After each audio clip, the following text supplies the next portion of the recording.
Bonjour à tous, je suis Laurent et je suis coach. Dans ce tuto 3, je vais tenter de répondre à une question: comment construire un planning efficace avec votre enfant? Le planning, c'est sans doute la phase la plus importante dans le processus qui mène à la réussite. Pourquoi? Tout simplement parce que le planning permet de déterminer non seulement où l'on va, mais surtout comment on y va. 3 conseils très pratiques pour construire un planning de qualité.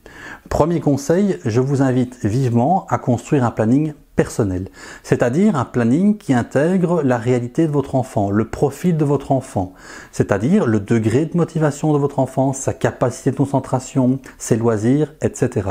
Si votre enfant éprouve des difficultés à se concentrer, il vaut mieux prévoir des zones de 25-30 minutes de travail, suivies de périodes de pause, et ainsi de suite. Donc, prévoyez un planning qui répond à la réalité de votre enfant. La pire chose que vous puissiez faire, c'est imposer un planning à votre enfant.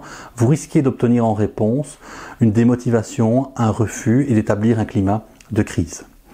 Deuxième conseil, il s'agit d'établir également un planning équilibré. Équilibré, ça signifie un planning qui prend en considération les 4 temps de l'assimilation de la matière. Temps 1, le refresh. Temps 2, la révision. Temps 3, le checking. Temps 4, la détente.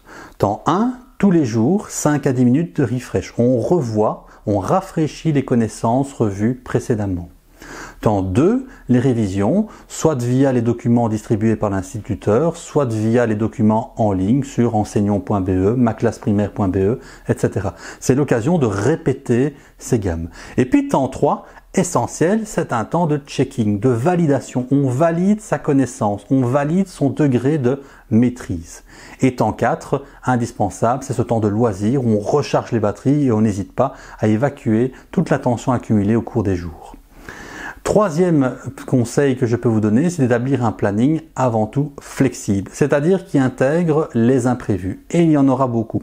C'est la raison pour laquelle vous trouverez toujours dans mes plannings la notion de zone tampon. Une zone tampon, c'est une zone dans laquelle je ne note rien, je n'indique rien. Et en fonction de l'état d'avancement du travail, je vais ajouter du travail ou au contraire, je vais prévoir des zones de détente et de loisirs. C'est un excellent moyen de pouvoir anticiper les imprévus. Voilà, 3 conseils qui me semblent pertinents pour construire un planning. Je vous invite maintenant à découvrir le planning de manière très concrète. Très concrètement, vous avez sous les yeux le planning de passation des épreuves du CEB.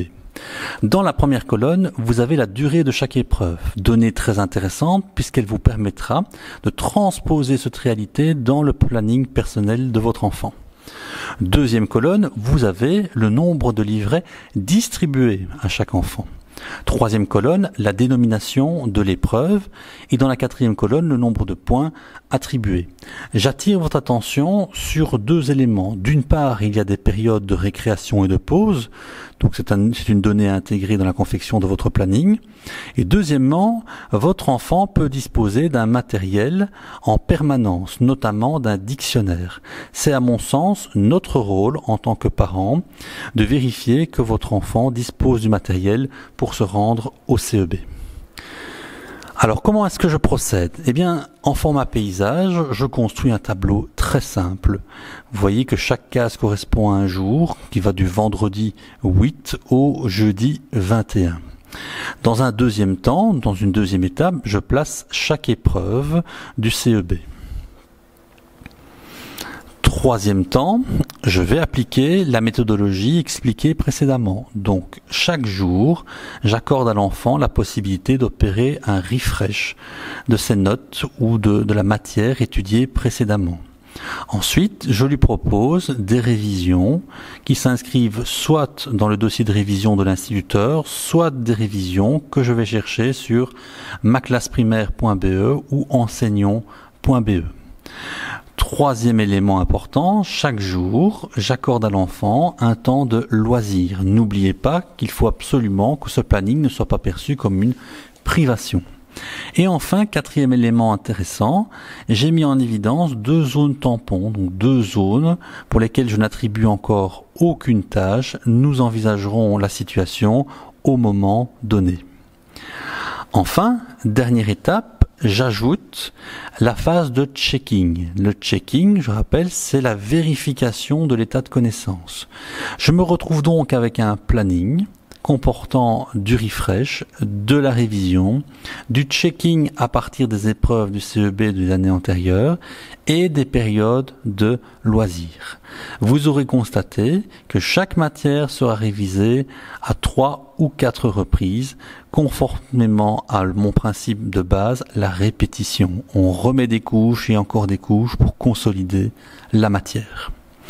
J'attire votre attention également sur la note rouge destinée à vous rappeler de bien munir votre enfant du matériel ad hoc pour se rendre au CEB. Voilà, nous nous retrouvons pour conclure. Je vous remercie de votre fidélité, vous êtes de plus en plus nombreux à me suivre. Je vous fixe rendez-vous demain pour parler de la lecture et de l'écriture, comment outiller votre enfant pour l'amener à mieux lire et à mieux écrire. Je vous souhaite en tout cas une excellente soirée. Merci.